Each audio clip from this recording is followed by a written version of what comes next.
There are places in the world where history is carved into the land itself, where every rock, every valley holds stories of those who came before us. La Plata Canyon in Colorado, just outside Durango, is one of those places. It's a canyon rich with history, mystery, and breathtaking beauty. This is a destination every history lover and adventurer needs to experience. La Plata Canyon's history stretches back centuries. It was here in 1775 that gold was first discovered along the La Plata River. This discovery set off a chain of events that would eventually change the landscape forever. From the earliest explorers to the boom of mining towns, this canyon became a symbol of hope and hardship for those who sought its riches. But it really wasn't until 1856 that things really kicked off. Captain John Moss, fresh from the California goldfields, began his search along the La Plata River.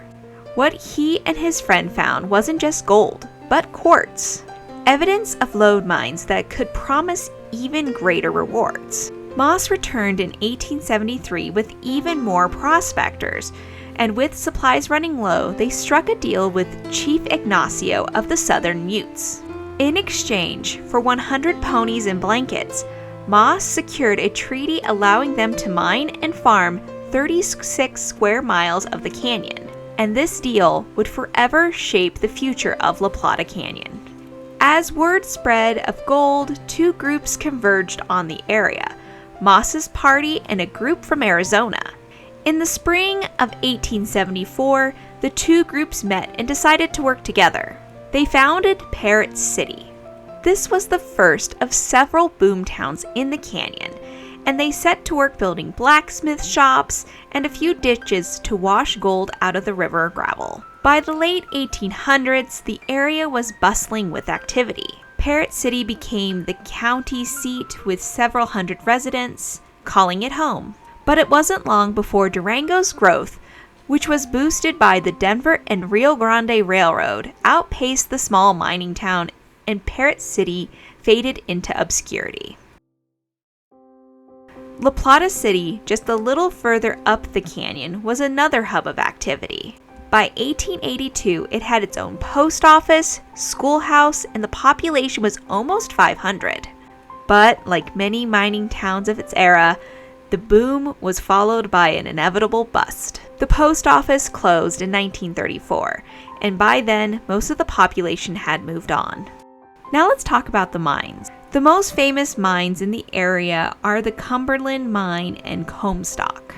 The Comstock vein was discovered in 1873, was the first lode mine in the district. Despite early success, it saw intermittent production until it finally shut down in the 1930s. The Cumberland Mine saw similar fortunes. Discovered in 1878, it produced small amounts of gold, silver, and other ores, but faced frequent closures due to the challenges of processing the ore. Today, all that remains of the ruins of this once thriving operation are steam boilers, remnants of an old mill, and a few scattered structures throughout the canyon. Another less famous mine in the area that you can still visit today is the Columbus Mine. Personally, I think the Columbus Mine is my favorite in this canyon.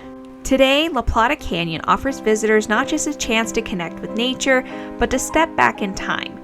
You can really explore the remnants of these old mining areas and study their past and taking in the breathtaking views of the Colorado Rockies. The road itself that leads in this canyon is quite easy, but it does rise over 3,000 feet in elevation. For most, the journey and the trail is well maintained and accessible to any vehicle, but if you want to tackle the last 2 miles of Kennebec Pass or to go to Columbus Mine, you will need 4x4. Of course, along the way you'll pass campsites, wildflower meadows, and views that will leave you speechless. Places like La Plata Canyon remind us of the resilience of those who came before, people who sought opportunity in the harshest conditions.